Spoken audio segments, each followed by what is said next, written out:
Colorado Rockies are home to a variety of extreme sports, all of which involve snow and ice. Not anymore. Auto racing is the original and remains the ultimate extreme sport. Never more so than when the Kart FedEx Champ Cars arrived for their first look at the tooth-rattling bumps and the unforgiving walls of a new circuit laid out on the streets of Colorado's capital city.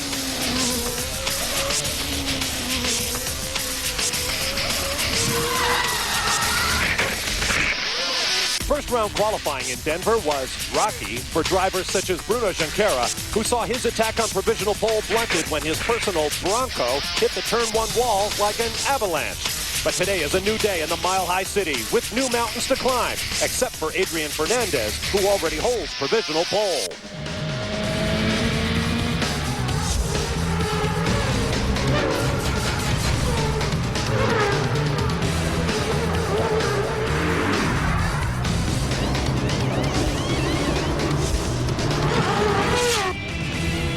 Welcome to another perfect day in the sportsman and sports fans paradise that is Denver, Colorado for round 14 of the Kart FedEx Championship Series, the Shell Grand Prix of Denver. Second round qualifying coming your way live here on Speed Channel on another absolutely pristine day. The newest addition to the gleaming sports facilities here on the frontal range of the Rocky Mountains is a 1.6-mile, 9-turn temporary street circuit around the Pepsi Center. Here's a look at yesterday's first round of qualifying.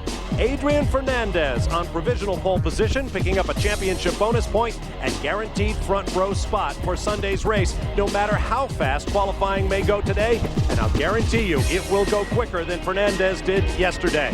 Several top drivers had problems, notably Dario Franchitti, a winner just a week ago on a brand new circuit in Montreal, Canada. His Team Green teammate Paul Tracy there as well as Alex Tagliani and Patrick Carpentier from the Players Forsyth team. Now, before we get the action underway under our new qualifying rules, calling for a short practice followed by a break and then 40 minutes of green flag qualifying time. Let's get down to the pit lane and Derek Daly. Bob, 5 weeks ago in Vancouver, Adrian Fernandez was involved in this grinding crash with just 9 laps to go in the race. The resulting fractures and severe bruising made it very painful for him to race from Road America on. Just getting out of the car was difficult, but with the aid of crutches and the Kart Sports Medicine team, Adrian recovered very quickly and then suffered another blow, believe it or not, last week in Montreal with this late crash. Well, I'm glad to say this weekend the smile is back with this whole team. Why? Well, the memories are beginning to ease from that Vancouver crash, but they're going fast, real fast, on a track, remember now, that's very bumpy and causing some drivers some physical difficulty, which just goes to prove, and if you could excuse the pun, speed eases the pain. Now, it takes a lot of work to build a racetrack. With more on that, let's go down the pit lane to Scott Pruitt. Scott? Thanks, Derek. It's a monster job putting together a new track like this here in Denver. Sometimes things don't go all the way that you want them to. That's where Martin comes in. A lot of guys were complaining about how rough this track is. We understand he tried to get a cement grinder in here yesterday and smooth out some of the high spots. Yeah, we tried. We made a few phone calls. Several contractors around the state tried to find a grinder. Unfortunately, it was a holiday weekend, and we were unable to do that. So we went out last night and filled in a few rough spots, moved a few tire barriers around. It's an evolution on a street circuit. Every day is something a little bit different. We fine-tune it every night just to try and improve it for the next day for the guys. Now, just as this track goes up at the last minute, what about Sunday night? Sunday night, the guys here will be working pretty much all night, taking the fence and the barrier out.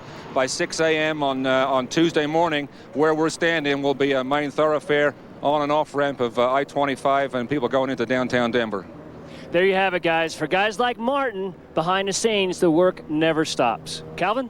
And Scott, it's the drivers who are always setting the scene. And last week it was French-Canadian Patrick Carpentier, who's the crowd favorite at the circuit, Gilles Villeneuve. Patrick was just super, according to the fans. Before the race, he gave the thumbs up as he looked forward to a third victory of this season. In the early laps, he was fast and running in the lead pack, and then suddenly, to the crowd's dismay, he limped the player's car to pit lane. His day now done, the emotions were evident on Patrick's face as the pressure of the weekend was deflated by a rare Ford engine failure. But like any professional athlete, he has to pick himself up and get ready for the next round here in Denver. And at the same time, he has to contemplate his future, knowing that all of the top team owners are really looking to see if Patrick can maintain this recent form that he's had and lay claim to one of the top seats for next year. But Patrick, it hasn't been a smooth weekend, literally, with the bumps around this place. You gained 2 seconds overnight, but you're still 14th. Any more left this afternoon? Yeah, we're a second closer. We're only a second off the first place, but that last second is tough to get by. So we'll see. We made some different change. Hopefully, we'll get a little bit of time. Half a second would put us top 10, which would be good for the race tomorrow, because this race, it's going to be who's going to finish more than who's fast, so we'll see. Looking ahead to next year, any news on your whereabouts? I mean, obviously every weekend is important in terms of performance and laying claim to one of those seats. Do you know what you're going to be doing yet?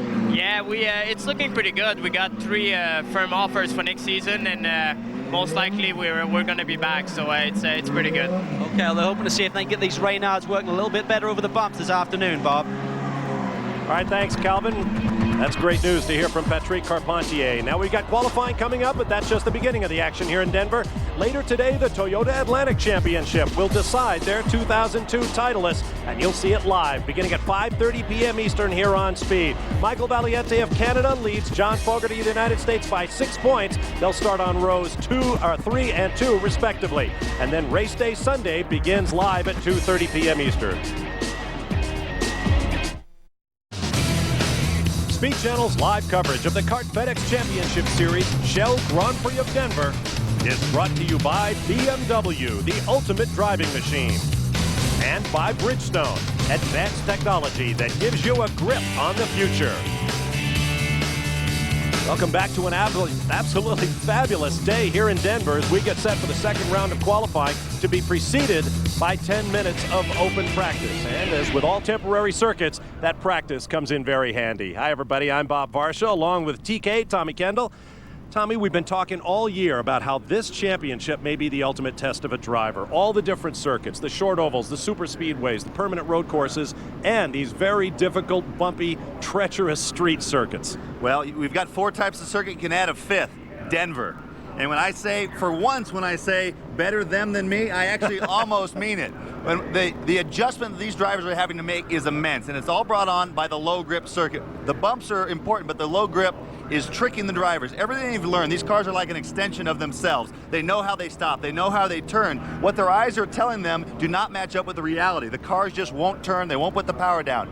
And so it's not a surprise that the 2 guys that were in the top 3 yesterday, Kanaan and Adrian Fernandez, both said their entire day was spent focusing on themselves and to temper their aggression, and the car really had very little to do with it. So the story of the day will be mind management. How quickly can these guys adapt to their new reality? I'm excited to see who can come to grips with that first, and it's going to make for a very dramatic session, I believe. Well, as I mentioned, the practice time comes in very handy. Let's take a look at this morning's 90-minute practice and show you how that process of reining the cars in worked. Paul Tracy, difficult day in qualifying yesterday, another difficult day in practice today. Down in turn 1.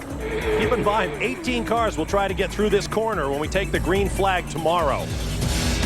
Took the rear wing off the car, brought out a red flag. Tora Takagi in turn 6. The interesting thing is when you hear these wheels lock up, you don't hear the wheels lock up. There is so little grip. Michel Jourdain Jr. This is all down in turn 1. He was lucky enough to straight line it without damaging the car. Alex Tagliani, turn 1. Almost got through the corner before the car swapped ends on it. Adrian Fernandez, much of the same. Watch how close he gets to the tire wall here.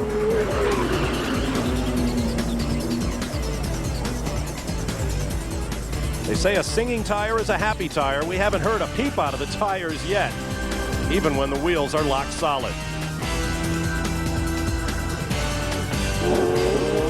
And there's a look at CART's new jet dryer. No, I'm just kidding, actually.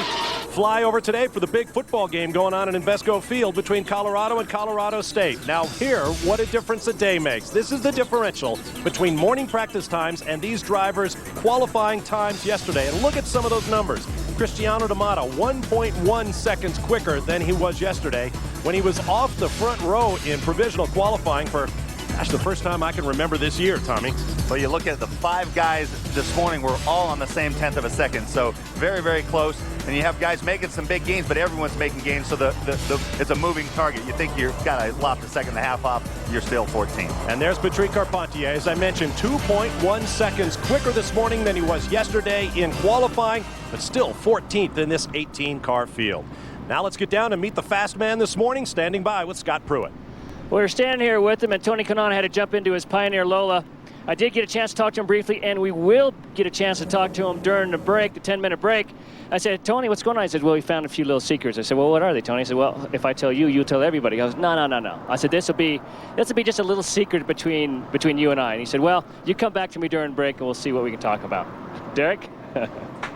Adrian Fernandez, you're the man everybody's after in this session. You feel confident you can hang on to that pole? I think so. I mean, the car has been working really well, and this morning the car was consistent again. So I think if we keep doing the same thing, and the main thing is not to make mistakes, and if you keep on the track, I think we have the car to get on the pole again. I saw you as you put your overalls on that you have quite a heavy wrap around your waist to support the bruising. Are you physically okay in the car? Yes, the support is just to make sure that all, where the fractures are and everything, it just stays together more. Especially this track is very bumpy, so it's, my lower back and the back it suffers a lot with this bump. So we're just trying to make it as easier as possible. Thank you, Adrian. He's the man. Right now, they're all shooting at. All right, thanks very much, Derek. Of course, Speed Channel is your home for Formula One. This morning in Spa-Francorchamps, Belgium, Michael Schumacher in the Ferrari was the last man on track, and he came up with pole position, his first ever at that absolutely legendary circuit. Check out the Belgian Grand Prix coming your way tomorrow morning here on Speed Channel, beginning at 7:30 a.m. Eastern Time. We'll take a break and return for qualifying for the Shell Grand Prix of Denver. Stay with us.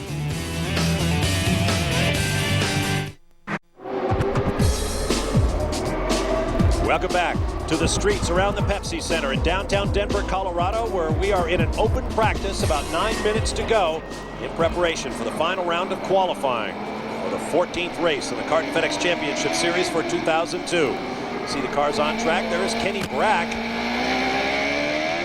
Going fairly well this weekend for Target Chip Ganassi Racing. Behind him, Jimmy Vasser in the Shell car. Vasser missed eclipsing Adrian Fernandez's provisional pole time yesterday in this morning's practice by 0.02 of a second. If he had, that would have made 8 drivers quicker than yesterday's provisional pole in that practice. So I expect we'll see a new lap record set this afternoon. Let's go down to Calvin Fish.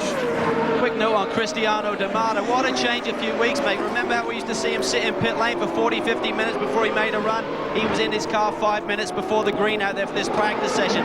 They are struggling. It's a relative term for Cristiano D'Amato. He's still on the same 10th as Tony Kanaan, who was the fastest man this morning, but they've been throwing springs, shocks, sway bars at this car, trying to find the grip level they're looking for. Cristiano has been out there. He's been spinning as well as everyone else out there. So it's been very strange to see this team struggle on a road street course this season.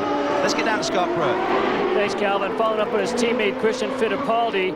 Just small changes to the car. He's pretty happy. It has one of his best runs so far in qualifying that we've seen.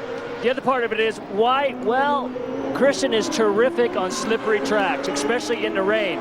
The team thinks that because of this reason, let the track stay slippery. Christian's going to dominate on surfaces like this. So of all the teams looking for more grip, I think Christian's team saying, well, no, let it stay slippery. We're going to do better. Guys? One of the things that leads to that, Christian is very, very smooth. And when you have a slippery track, you have guys sneaking up on the limit, and it's always a knife edge between the front giving up and the back giving up. All the incidents we've seen, some of them they're losing the back under braking. Sometimes it's just a big push. They can't get the car to turn it on, lock the front brakes. The guys that are smoother approach the limit more gradually, and they bump up against it instead of spiking over it. When you get the tires sliding here, they don't slide a little bit. The thing gives up completely, either a big front end slide or a big back end slide, which is why Christian's so good on slick surfaces. Very smooth. That was Jimmy Vasser through the trademark turn here in Denver. Turn 6. The mile-wide corner. Oh, he's got a spinner up ahead of him, local yellow. Here's a look at the new rules of the road in kart road course qualifying. A 60-minute session. When it was introduced in Montreal last week, it was 15 minutes of open practice, followed by a 10-minute break and 35 minutes of qualifying, with 30 minutes guaranteed to be green flag. This weekend, it's been modified to a 10-minute practice, 10-minute break, and 40 minutes of qualifying. Of course, the usual red flag rules are in place. Bring out the red, you lose your best lap of that session. And we have a red for that spinner. That was Patrick Carpentier in the Players Forsyth Reynard. And there is the French Canadian. Had such a brutally disappointing weekend on home soil last week in Montreal. And there's what I was talking about. In that case, he lost the rear right after he turned in. That's a place you can see actually from this picture. There's a slight slope here. The track angles. You cross over this brow, and as you're turning in, the road is falling away ever so slightly. But the car feels that, and the grip level is even lower. It's low when it's flat. It's even lower when it's falling away. And so he turned in, the front caught, and then the back end just kind of lazy spin around the front. I mentioned turn 5 is the trademark corner here in Denver. Turn 6 is calamity corner, if you will. Calvin Fish has more on why that is. Well, there's really a different grip level through those two particular corners, 6 and 7. All of the drivers yesterday said it's like driving in the rain. We certainly saw Patrick there struggle on cold tires going out. And talking about rain, Paul Tracy said that his team went to a full rain setup on their Lola this morning in an attempt to try and find grip on this really slippery racetrack. So the teams are trying anything, just trying to find the grip. And as you can see, even with changes during this morning from this morning's session, some of the guys still struggling out there. Less than 5 minutes to go in the session. The clock continues to run, even though we're under the red flag. Now, because of that infraction, Patrick Carpentier will have to remain parked for the rest of the session. We'll be right back.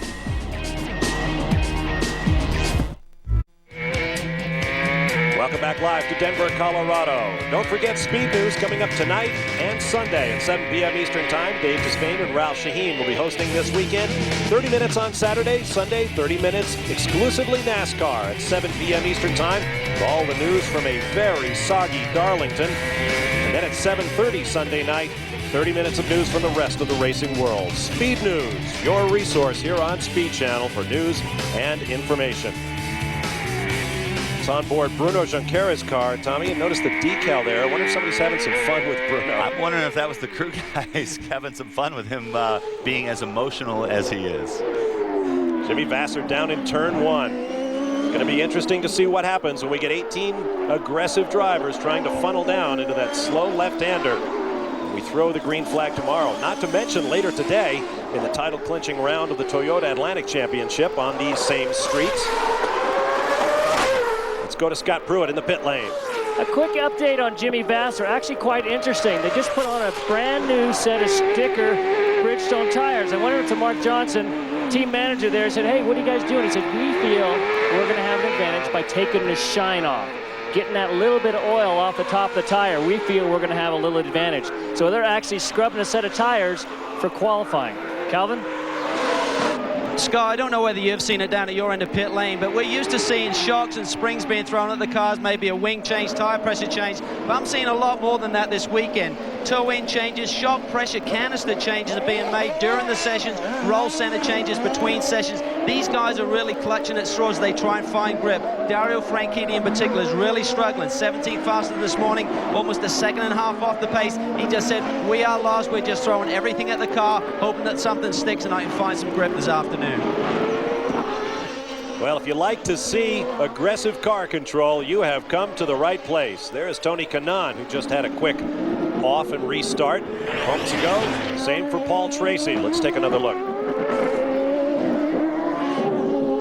The car, the back had started to get away from him, and he just kind of kept in it and tried to chase it. Used up a lot more road, kept his foot buried. That's what I said about car control. And that was another example of what I was talking about earlier. When the drivers lock up the wheels, you hear no squeal, you see no tire smoke. And the big problem is just the adjustment. Their mind is telling them, I know this car will do this, I know it'll stop here, I know it can, and it won't.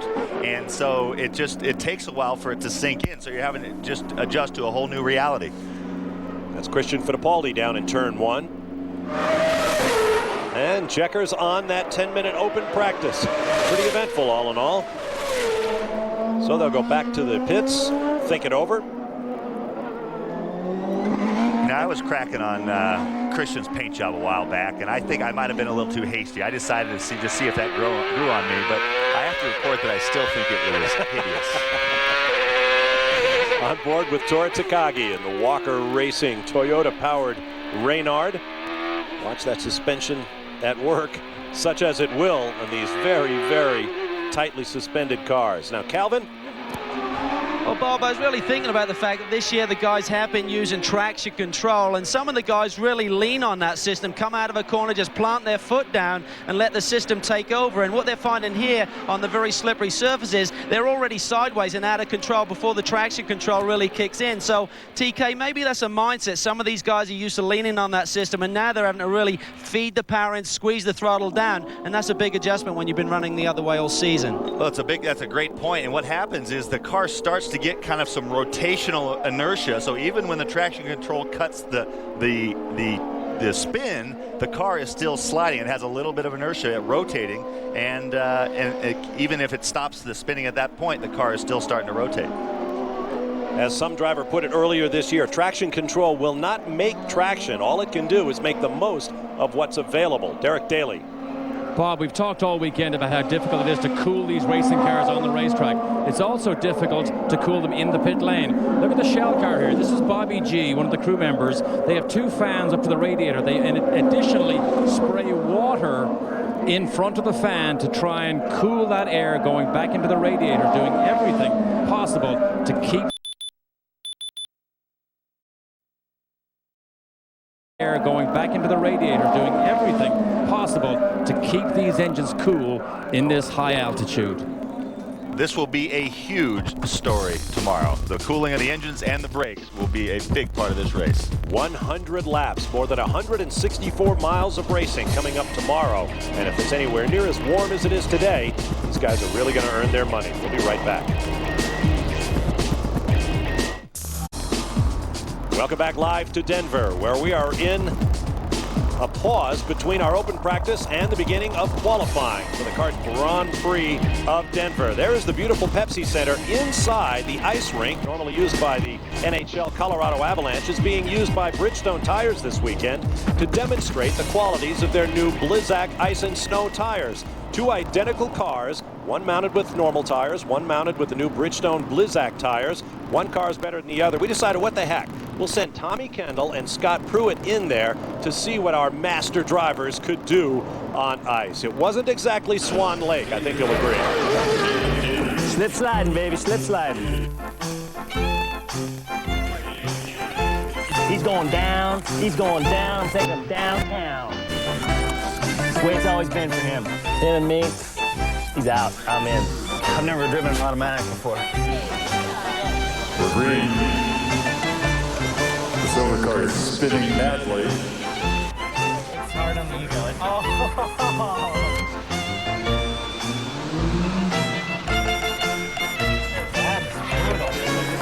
How many shots do we get at this? Let's go, man.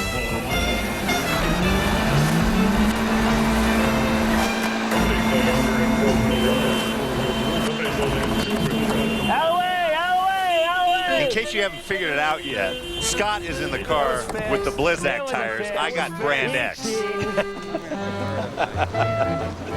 And you want to see a bunch of nervous tire engineers, you should have seen the poor guys from Bridgestone when TK and Scotty got into those cars. They were supposed to be doing drag races, straight line, nice and slow, see how the tires work, and you see what happened. Let's go down to Scott Pruitt. It ain't no thing. It ain't no thing. We had a great time out there. Too bad Tommy had it up in the back seat, but be that as it may. Laugh it up, funny boy. On a serious note, we're down here with Adrian Fernandez. They made big changes this morning for the practice session. Weren't happy with those. Went back to the way the car was in qualifying yesterday. Made a small shock change as we sat here, put a little bit of front wing in it. Very happy with the car. Looking forward to going qualifying. Everything's opened up. Wheels are off. that given chance of everything to cool down. Very difficult to cool things here, the brakes as well as the engines. So as we move out, I think this guy's going to have a shot for the pole again today. Calvin?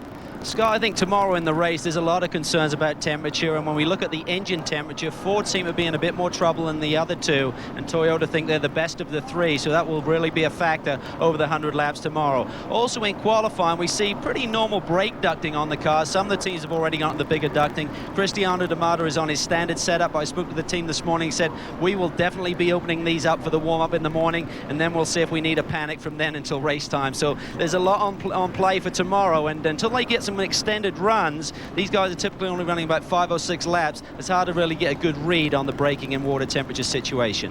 Let's get down to Derek Daly.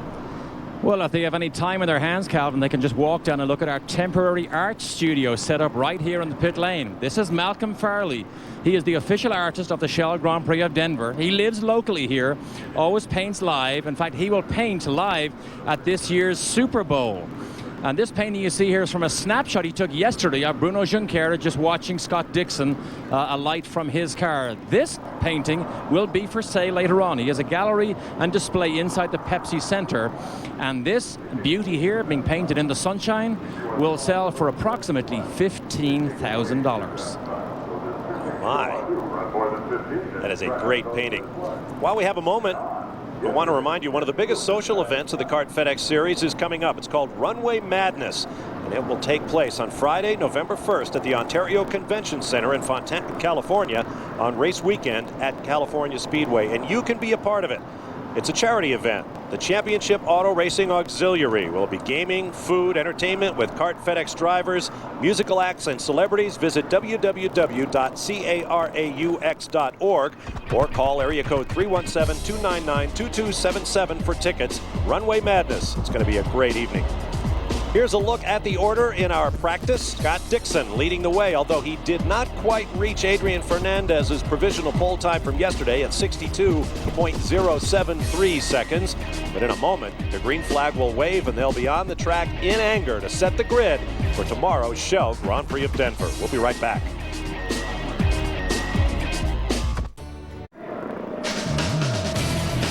Welcome back to a beautiful day in the frontal range of the Rocky Mountains. Final qualifying for the Shell Grand Prix of Denver. We are now on the clock for 40 minutes of qualifying, 30 minutes guaranteed, and there is the new Coors Light paint job on the Target Chip Ganassi Racing Lola of Scott Dixon. Well, he comes up to speed, and it'll take him 3 or 4 laps of this 1.65 mile circuit to do that. Let's get to Calvin Fish. Well, what's a big surprise, the fact that a lot of the drivers have stayed in their cars. Typically after the break they get out, debrief, and wait a few minutes before they make a run. But I think from what happened yesterday on their second runs, where everyone basically got caught out with those red flags, everyone wants to get out, they get a read on the car, see if they can make an improvement for their second run. So I think you'll see a lot of these guys. D'Amato's in his car, Dario Franchitti is in his car, and they've found over 1/2 of a second just in that very short practice session this afternoon from the speeds that they run this morning. So a big improvement for the cool car here for qualifying, we expect. One of the guys in his car right here, Tony Kanaan, fast guy this morning. We understand he found a couple tricky little pieces. What, just between you and I, what were those?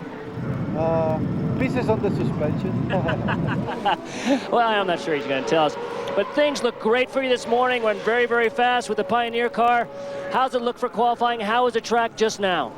Track's a bit slippery, I think, because of the temperature. We made a couple changes in the car, and we went back on that just to try, and let's see what we can do. The big concern right now is tired. Best of luck. Now, during yesterday's post-race interview, he said, you know what, guys, I have no problem with air up here. You look at the size of my nose, I can take in as much air as I need. Derek?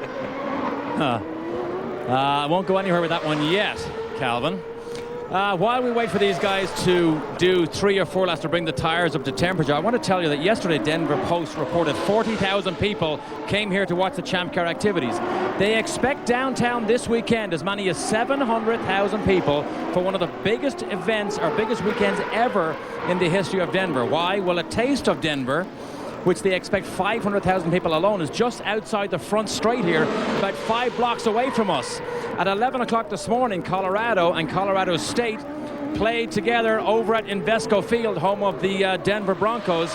And of course, we expect in excess of 100,000 people here all around this 1.6-mile track tomorrow. So a huge, huge weekend for this sports town here in Denver. All right, thanks very much, guys. Scott Dixon was 4th quickest yesterday.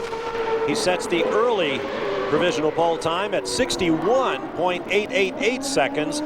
So he's already 2/10 under what Adrian Fernandez managed yesterday in provisional qualifying. And Scott Dixon has been in the top probably 3 or 4 in I think virtually every session. And again, watching Scott over the years, extremely smooth, sliding the car still quite a bit, as you can see there, big power slide. But compared to some of the other guys we've seen, he's come to grips with the low grip, I think, more quickly than some of the other guys. And he's been able to rein in that aggression that is natural, that these guys gets them where they're going. But here it tends to be more of a liability. It's been a rocky of late for Dixon since he came over to Target Chip Ganassi Racing to run the 3rd car there. 2 top 5 placings in the last 6 races, but he did not finish any of the other 4. And he had a terrible disappointment last week in Montreal. Potential top 5 finish with about 3 laps to go. The car let him down. There's Bruno Junqueira, his teammate at Target Chip Ganassi Racing, running in the more traditional Target red and white. This guy is fast everywhere. It's amazing how much the year of seasoning has done between last year and this year. Did a nice job, won at Elkhart Lake, but this year he has been a factor at every single type of course. You can see the confidence growing with every weekend, and he really has shaped himself into a bona fide, big-time star and dirt tracker. This is his 3rd lap. His 4th or probably his 5th will be his quickest as he comes around to cross the start-finish line. Let's take a lap with him and listen.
The start-finish line, 62.075 seconds. 2nd quick in the session, but because Adrian Fernandez's front row spot is locked in from yesterday's performance, Bruno Junqueira is currently 3rd on the provisional grid. Calvin Fish.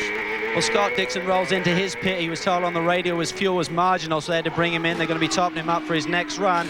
But last night, all 3 of the Target Chip Ganassi guys sat down together and really went over their notes. When you come to a difficult racetrack, sometimes 3 sets of information is a lot better than 1 or 2. And with a 3-car team, they have an advantage over some of the other guys. And all 3 of their drivers win the top 7 in practice this morning. And Scott Dixon said after qualifying yesterday, he thought he had a pole-winning car, and maybe he still does here today in 2nd round qualifying. Lots of time still to come. Just under 32.5 minutes to go, provided we get no red flags. Here's a look at Bruno, hard at work, trying to keep the pointy end going forward.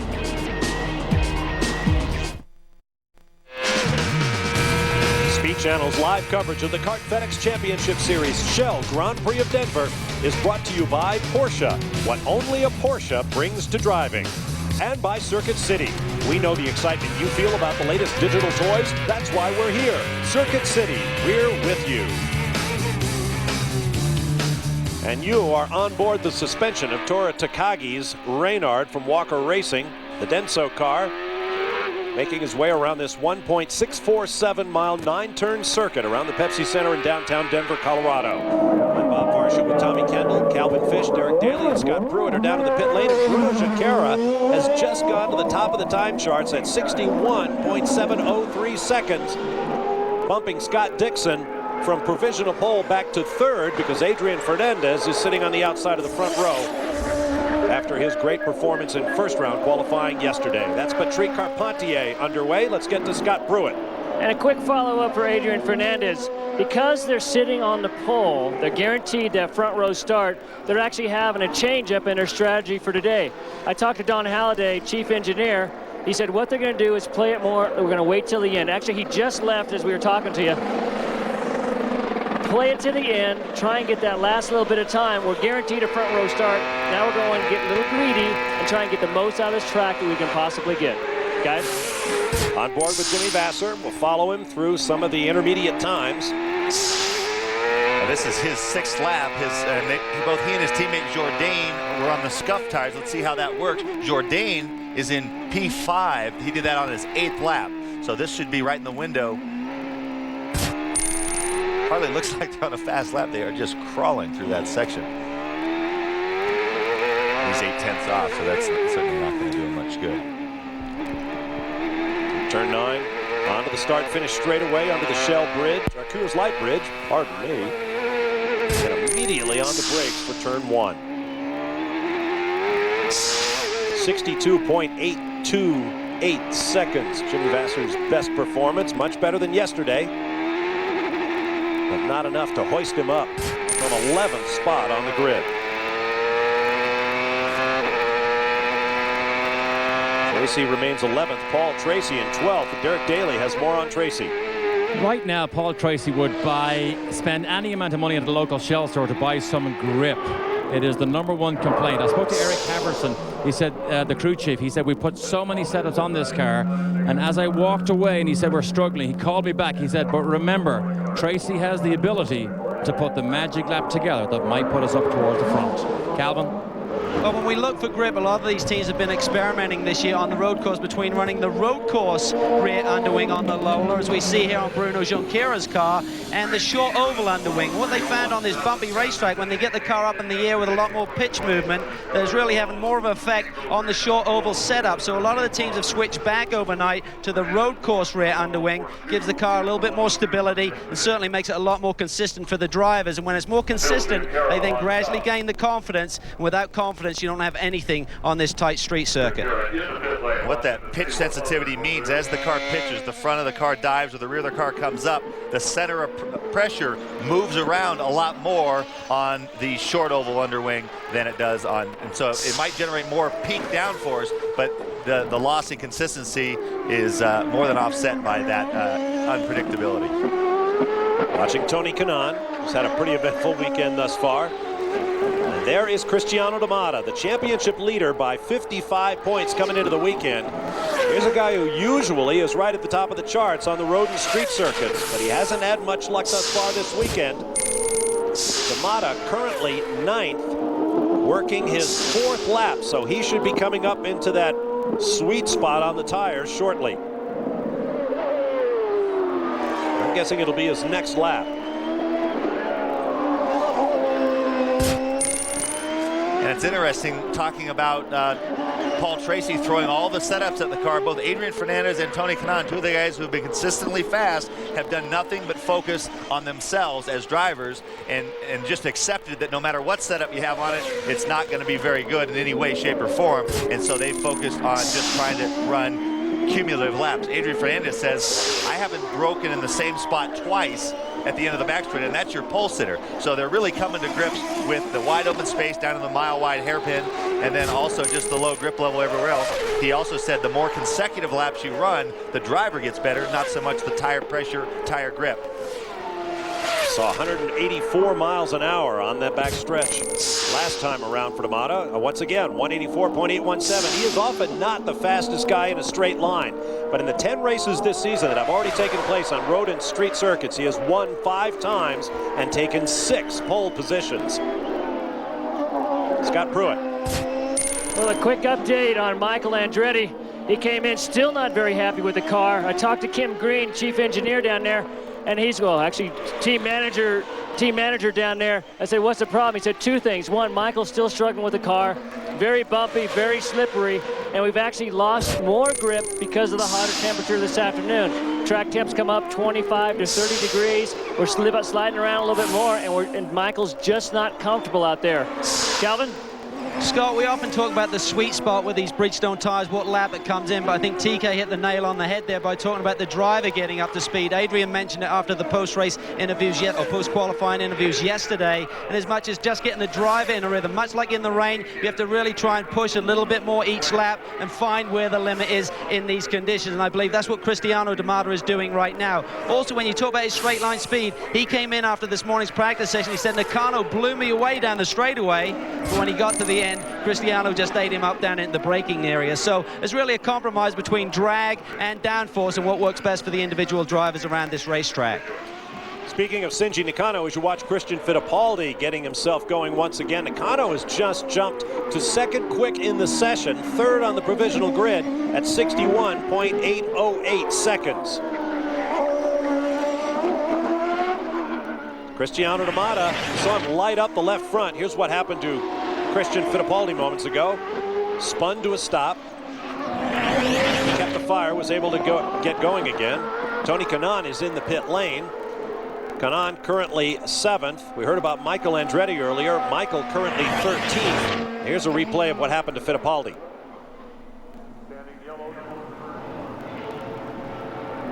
Well, that was pretty gentle looking. That was actually strange looking. We saw Cristiano D'Amato light up his left front in the biggest way while he was on a hot lap. Didn't help him much. He remains in 9th place at 62.303 seconds. Half second quicker than he went yesterday. No better than 9th today. We'll be back.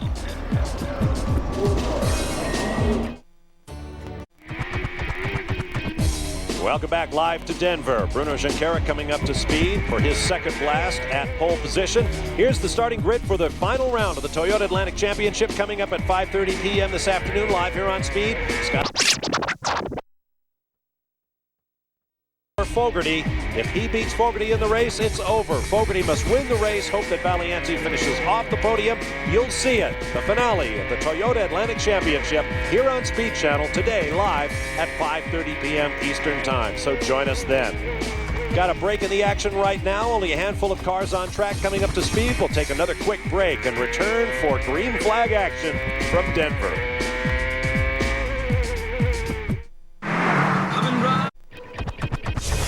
Welcome back to Denver, where it's been an interesting weekend thus far for the thrill from West Hill, Paul Tracy, who's been finding the limit by exceeding it thus far today. That was a spin in the morning practice that took the rear wing off. Earlier in this qualifying session,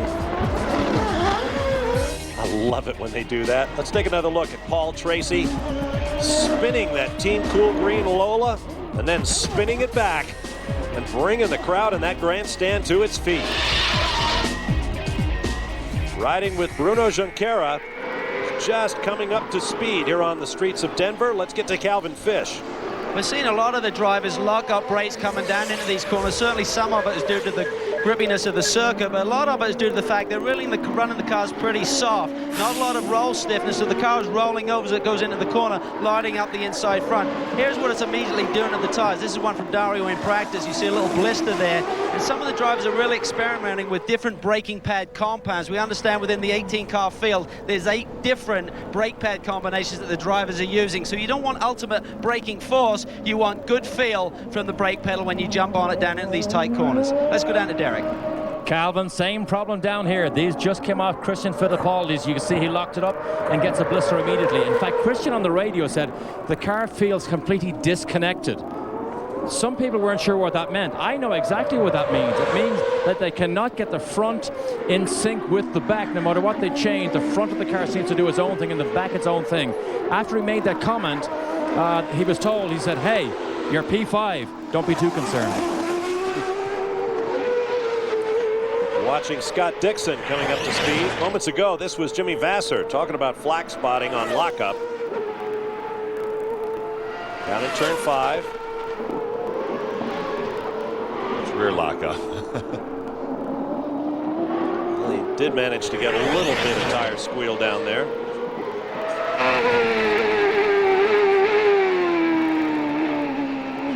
Looking at the top 10 on your left, that is live. The yellow arrow means that driver is in the pits. So Junqueira, Nakano, and Dixon, as well as Tony Kanaan, are all on track. We've got just under 16 minutes to go.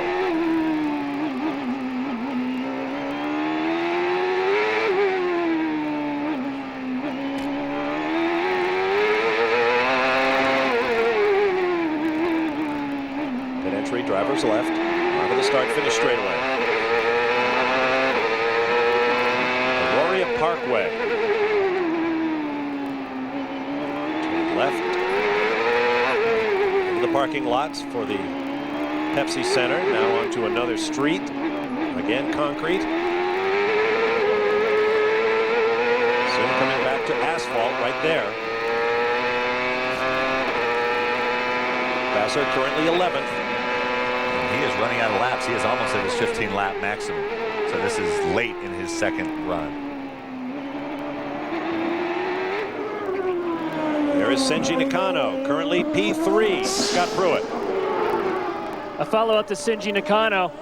I just got done talking to Tom Anderson, team manager for Shinji, as well as Fernandez Racing. I said, does it help coming here with two cars? A two-car team. Adrian's run very, very good. How close to the setup? She just smiled. They're identical. Shinji's very happy with the car. Things are going great.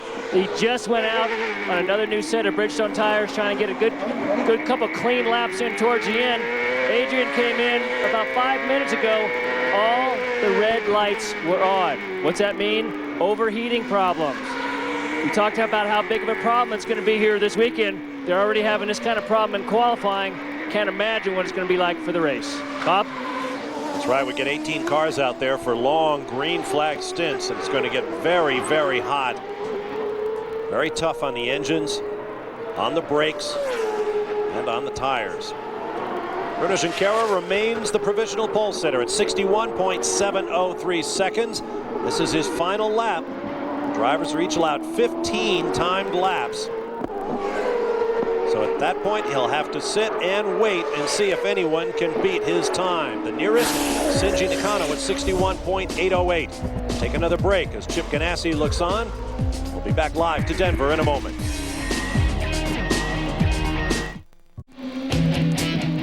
Welcome back to Denver. That's Dario Franchitti, winner a week ago in Montreal. He's just gone straight at turn 1 into the runoff area. He'll be back on track shortly. Program notes coming up live tonight from Winchester, Indiana. It's the ARCA Series at 8 p.m. Eastern Time. And don't forget Sunday at 8 p.m. Eastern, it'll be NASCAR Victory Lane here on Speed Channel. Dario Franchitti gets back on track. I owe Dario an apology. Last week in Montreal, I went on and on about how his teammate Paul Tracy was going for the Canadian Triple Crown of wins in Toronto, Vancouver, and the new race at Montreal. Paul didn't get it, but Dario did. Saw how he wound up in the tracks after a lap at 63 seconds and change, well off the pace. That tells you just about everything you need to know about how hard Dario Franchitti is trying and simply not getting results. There's a look at the top 10. Junqueira is done for the day. He has his 15 laps in. Several other drivers will be joining him momentarily. This is Kenny Brack, currently shown in 6th, working his 8th lap and coming up to speed for his second run at provisional pole. Coming up on 10 minutes to go in the session.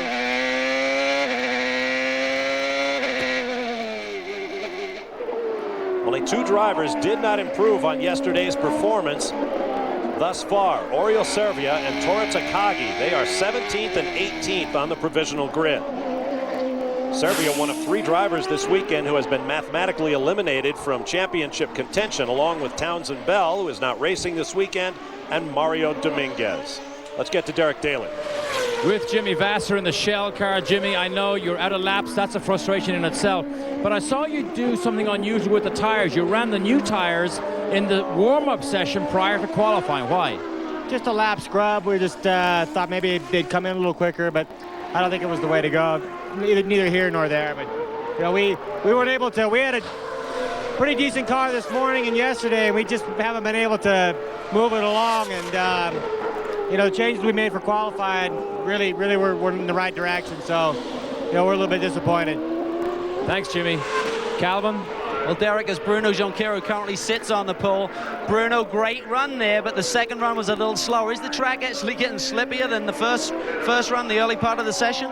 No, we did a change of the car. Takes a little long to came in the tires on the second outing. And I was kind of afraid because the car gets really loose. But on the last lap I was good and I got Michael. But I did 110 slower. My first lap was really good. I got wreck on traffic on that lap. Maybe I lost a 10, but my first lap on the first set was perfect. Different strategy to yesterday. Frustration again yesterday with traffic and then the crash at the end of the run. So you guys went out early, tried to get a lap in the bag. Do you think it's going to hold up? Do you think anyone can go quicker? I hope so. That's a long wait, but I mean, yesterday I felt that I had a car to be on the pole or top 3 for sure. And we just ended up with 5th, the best time, but I crashed and lost 1 position. I hope we can get a good race position to start. All right, Bruno, good luck. When Bruno says he's scared out there, that really says something about the racetrack. Let's go down to Scott. Thanks, Calvin. Some of the guys are complaining not really about the track. They feel it's maybe got just a little less grip, but more so the balance. All these guys are saying the car is loose, looser, significantly looser than what we had this morning. That is a byproduct of these harder conditions. Also, a quick follow-up to Oriol Servia. They're having some sort of engine issue. They don't know exactly what it is. It's not running right, but that's what causing him to be at the back of the field right now. Guys? All right, thank you, gentlemen. There's Cristiano D'Amata. Currently mired in 7th place. Keep in mind, this is a guy who is normally at the top of the charts in every practice as well as qualifying session on the road and street circuits. Yeah, it's really baffling. Not only to us, but to them. 62.149 seconds, his best effort thus far. It's about 4/10 off of Bruno Junqueira's current provisional pole. There is Oriol Servia. Scott talked about his engine problems moments ago. That's in turn 6. The Spaniard is back underway. Patrick Carpentier coming by. Let's take another look at Cristiano D'Amata moments ago. Oh, boy, this place is slick. And this is one of the bumpiest sections right here. Crossing from asphalt to concrete. Looks like Adrian Fernandez is having problems down in turn 5. Worst start of the year thus far for Cristiano D'Amata was 8th on the oval at Motegi, Japan. He is currently 7th. His worst start on a road or street circuit was 5th, and that was in the season opener in Monterrey, Mexico, where we had mixed wet and dry conditions. In fact, that rainy second day in Monterrey is the last day I can recall that we had rain during a qualifying session. And with that, I will immediately start knocking on wood. Here's what happened to Adrian. It appears he has lost the fire. That will bring out a red flag with just under 6 minutes to go. Try to get him bump started. That should leave time left for a couple of hot laps by somebody trying to knock Bruno Junqueira off pole position. We'll be back with more live from the frontal range of the Rocky Mountains in Denver, Colorado. Welcome back live to Denver. Final qualifying still has 3.5 minutes to go. Here's how things stand. The top 4, Junqueira, Fernandez, Nakano, and Dixon are out of laps. Christian Fittipaldi is back on track. He has the laps. Does he have the time to get up to speed and try to challenge those 4 ahead of him? Kenny Breck is currently in the number 6 spot. He has maybe 1 lap to give. D'Amata is done. Carpentier can keep running. Tony Kanaan is finished. And Michel Jourdain Jr. can go back out as well. Now let's get down to the Target Ganassi pits for a little fish and Chip. Chip, quick word. Are you able to relay anything from Bruno's car in terms of the setup over to Kenny for this final sprint with 1 lap to go? Well, there's not enough time to do that, and the cars are so close anyway. You're really down to personalizing it, what these guys like. That red flag hurt us a little bit. That's just the way things are here in kart these days with all the traffic. Okay, mate, good luck. There's Christian Fittipaldi, who was very upset on the radio when the red came out while he was trying to start a hot lap. Remember, yellow arrows mean those drivers are in the pits, which at this point means effectively they're done with less than 2.5 minutes to go. But Fittipaldi, Breck, Carpentier and Jourdain are out there running. Boy, props to Patrick Carpentier, 18th, stone last yesterday. He is currently 8th. Great improvement for the Players Forsyth driver. And good news to hear earlier today that he thinks he will be back in the CART FedEx Championship Series next year. Interesting to see where he lands after 2 victories this year. Now Christian, I think probably the only guy, maybe Kenny Brack, from a lap standpoint, he has 1 lap, he has to save 1 for his in-lap. And so, but Christian has enough laps, so he's probably has the best chance of moving up on the field. Something I noticed about Christian last time through the mile-wide hairpin, he was actually hesitating a little bit longer before he picked up the throttle and letting the car rotate a little bit further around the hairpin before he opened it up, and he wasn't using near the road, a much straighter, longer exit out of the hairpin. Watch for that on his run. Saw Kenny Brack trying to stay out of everybody's way. He's on his 15th lap, so he'll have to head for the pits. Alex Tagliani the same in the blue car alongside, actually in front of Brack. Now here's Christian Fittipaldi, who's trying to get a hot lap in. He's got all kinds of traffic in front of him. I think he was mad before. He's past Brack. Okay, he's thrown that one away. He's going to try to give himself enough of a gap to give it 1 more shot. He's got 50 seconds, so. Okay, those guys head for the pit lane. Should be clear track for Christian. Currently 5th. Actually, now Takagi in front of him is on his cool-down lap, so hopefully he catches him at a spot that doesn't mess him up. Turn 2, you hear the traction control ratcheting away as it uses electronics to interrupt the spark of the engine. A half-second back, unless he can make some real inroads here at the end. It's going to be hard. Ooh, there's Takagi just ahead of him. Now watch this exit I was talking about. Tora did a nice job of getting out of his way. About $1.85 down that backstretch into turn 5, the mile-wide corner. I think he aborted it when he saw Tora there right as they were coming to the brake zone, so that's going to be it. Okay, who wants to go interview Christian after the session's over? He's going to be very disappointed. To sum up the session, we saw Paul Tracy, that little series of all the different donuts he's done. We've intercepted a bunch of radio transmissions, and he's told his crew over and over, he says, guys, all I am trying to do is stay off the walls. I'm just trying to not wreck, which is kind of a frustrating. He's kind of just waved the white flag. Celebration for Bruno Junqueira, his 3rd pole position of the 2002 season, the 4th of his career. Following this year on Motegi Japan, Road America in Elkhart Lake, Wisconsin, here in Denver. The 42nd pole for Target Chip Ganassi Racing. We'll hear from him.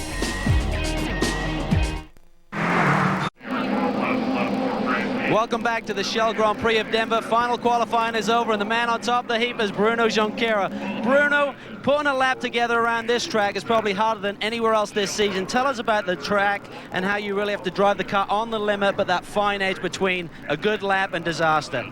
Yeah, that's one of the toughest tracks of my life. It's 2 tracks. First track is concrete, very bumpy, not with a medium grip. And second part is new asphalt. It's not bumpy, but there is no grip at all, and you have to be really patient. Is it like being in the rain, literally? The guys talked about that yesterday. Exactly. You want to be fast, but you have to be really smooth and patient to be fast on the second part of the track, and it's really difficult to find a car that's good on both sections. Talk about the race tomorrow. It's one thing being patient over 1 qualifying lap, 100 laps here, the brakes may be going away, the engine temperatures are going to soar here tomorrow, the track is going to be changing as well. It's really going to put a lot of emphasis on you guys being calm, cool and collected and getting the car to the finish and getting points. That's going to be a really tough race tomorrow. Tough on the car, tough on the driver. It's very high here. And because of this racetrack being so difficult, it's very easy to make a mistake. 100 laps, a lot of laps, but I hope Team Target will give him a good car, and Toyota gonna give him a reliable engine that you can win this race. Bruno, great job. 3rd pole of the year, and the extra bonus point today puts you 3rd alone in the championship. Well done. That's right, Bruno Junqueira breaks the tie with Patrick Carpentier to take sole possession of 3rd place in the championship behind Cristiano D'Amata and Dario Franchitti. Now let's go to Derek Daly. Yes, Bob, with a great team effort here with Fernandez Racing, with Adrian being second on the grid, front row, and of course Shinji Nakano, his teammate, third right behind him. First of all, Adrian, you were the man they were all shooting for. Forget now qualifying. How difficult will this race be, knowing what you now know about the racetrack and the conditions? It's going to be extremely difficult. The track is very bumpy and very slippery, and as you know, we are very high on altitude, so it's going to be very hard on the brakes and on the temperature for the engine. Adrian, thank you. Let me just move over here to Shinji Nakano. Shinji, a great run for you. I know having a teammate can help because you can get information, but I mean, was there a real sense of satisfaction that on a track this difficult that you did this well? Well, it was good. No, I think team did a good job, and they gave me a good car. And this morning, okay, Adrian teach me a few things on the track, and at the beginning I follow Adrian and I found the line, and which helped me a lot. I think today we did a really good job as a team. We had a really good teamwork, as a team. So, of course, this is my best qualifying result so far. I'm very happy with the result today, but no, tomorrow is the important one. So. Absolutely, very important. Well done, Shinji. Congratulations. Scott? Christian, very fast this morning. Looked like you had a good opportunity to rip off a couple good laps. Unfortunately, the Reds came out at the wrong time, and then looked like it got blocked there a little bit at the end. Well, disqualifying a little bit is a toss of a coin, and we knew about it, and you just have to have all your stuff geared up to hit it at exactly the right time and start praying that no one's going to cause a red like what happened. I was a little bit quicker on that lap. I don't know if I could have beat Bruno, but up to the middle of the track I was about half a tenth quicker, but only up to the middle of the track, and times were very close, but a shame. We'll see what happens tomorrow. Now it looked like during the session, actually the start of the session looked like it might have been a little bit better than the end of the session. I agree with you, and wow, you should be driving my car and not talking to me. But if I regret something, I regret waiting way too long. I should have gone out right in the beginning of the session where I reckon the track was a little bit quicker. And like this morning, I don't know what happened. It seemed that the more rubber we got on the track, the slower the cars went. So this could have been maybe a second small mistake that we did. Well, good run today. These guys are looking for big things this weekend. And remember, Christian looks like he's doing very well on this slippery track, a little bit better than his teammate, Cristiano Damata. Calvin? Skull, Cristiano is now in a debrief with his engineer, Rocky. If we could just jump in here, where Cristiano, if we get a quick word with you. We know it's a frustrating time, 7th on the grid, the championship on the line. You need to score points. How concerned are you about the nature of this racetrack and that first lap in particular going into the race tomorrow, starting from the 4th row? Well, of course, it would be a lot easier if we were starting up front, but 7th is not all that awful. Of course, we wanted to be better than that and have to keep our nose clean on the first couple of laps. And I think the race is going to be very difficult. You see in the amount of red flags and yellow flags through our practice session, so we'll have to be very careful tomorrow. Yeah, that's going to be a totally different perspective starting from the middle of the pack rather than the front row like we've seen in pretty much every race on the road course and street courses this year. Let's go down to Derek. With Oriol Servia, just doing a final debrief. Sorry, I know you look hot, you look sweaty. Hard work out there. Yeah, really hard work. I mean, yesterday we were very happy with the 7th place. Today we improved, I think, almost 5 or 6 tenths or 7 tenths, but I guess everybody else improved more. So we need to work a little harder for tomorrow. I mean, obviously it was better to start 7th than 13 to where we finished today. But, you know, it's going to be a long race, 100 laps around here. It's going to be tough on everybody. So I think we have a consistent car, and we just have to make it a little better for tomorrow. Thank you, Oriol. Fellas. All right, thanks very much, guys. Right now, we'd like to take a look at the pole lap fashioned by Bruno Junqueira, walking that fine line between top speed and ultimate disaster. Take him around, Tommy. Well, we'll just lay out again, but watch the dual nature of this track. The first part, medium grip, very bumpy. And the second part, smooth, but no grip.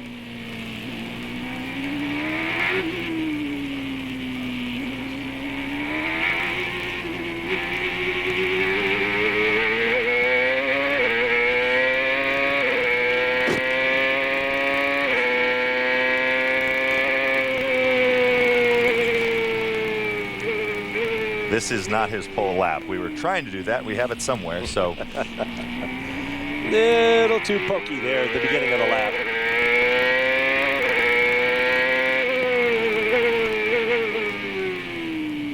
Here comes the turn 6-7 complex, where we've seen so much action over the weekend. Bruno Junqueira, his third pole. 2 of them coming on road courses, 1 on the Motegi Japan Oval. He picks up that bonus championship point. Adrian Fernandez, the only driver who did not improve over yesterday. We'll explain why in a moment. Speed Channel's live coverage of the CART FedEx Championship Series Shell Grand Prix of Denver is brought to you by Porsche. What only a Porsche brings to driving. And by Circuit City. We know the excitement you feel about the latest digital toys. That's why we're here. Circuit City, we're with you. Qualifying is now complete. The grid is set for round 14 of the CART FedEx Championship Series. Let's get final thoughts from our pit reporters, beginning with Calvin Fish. Bob, for Cristiano D'Amato and the Newman Haas team, the last thing they wanted to see was their man on the 4th row of the grid. They're trying to be conservative these last few weekends, hence the strategy called last week in Montreal. Getting through that first lap is going to be really has to happen for them tomorrow to get a result and get the points they need to try and extend that championship lead, or at least maintain it. Let's go down to Scott. The teams knew what they were going to deal with coming to Denver. Thinner air. But still, the engines are running hot, way too hot. In qualifying, we saw water puking out of some of the Hondas. The Fords, everything opened, wide open, trying to push as much air as they possibly could. The guys, it looks like they're the most on top of it, if anybody's on top of it, is Toyota. The team that's going to win here tomorrow is a team that can manage that the best. Derek? Scott, let me just take that one step further. I've seen conditions like this. Detroit in the first Grand Prix, the conditions of the track and the temperature were very similar, which tells me, I believe somebody from the back of the grid can end up on the rostrum tomorrow if he keeps his nose clean and if he doesn't put a Bridgestone autograph on the concrete wall. Fellas. All right, thanks very much, guys. Here's a look at the full field rundown. I mentioned that Adrian Fernandez was the only driver not to improve on yesterday. Actually, he did, but he brought out the red flag at the end of the session. That cost him his best lap of the day. 6 drivers beat Fernandez's provisional pole time from yesterday. Tommy Kendall, your final thoughts? Well, going into tomorrow, it is an absolute crapshoot. There are so many variables. The guys talked about the cooling, reliability. It's going to be like an endurance race in some regards. The track being one of the toughest ones. Mistakes very easy to make. All that stuff is going to make for a very, I wouldn't want to put money down on anyone for tomorrow, but it's going to be fun to watch and try to keep track of. Here's a look at the updated points championship. A look at our weekend coverage. Don't forget, coming up, a little over a half an hour from now at 5:30 p.m. Eastern, the title clinching round of the Toyota Atlantic Championship here on Speed Channel. And then tomorrow, race day at the Shell Grand Prix of Denver. Our pre-race coverage begins at 2:30 p.m. Eastern time. The race will flag off shortly after 3 p.m. Eastern. It's the end of a run of 9 consecutive top 3 starts on road and street courses for points leader Cristiano D'Amato. Is he vulnerable once again? Can the field close in on the little Brazilian? Join us tomorrow for the inaugural Shell Grand Prix of Denver. I'm Bob Varsha for Tommy Kendall, Derek Daly, Calvin Fish, and Scott Pruitt. So long for now from Denver, Colorado.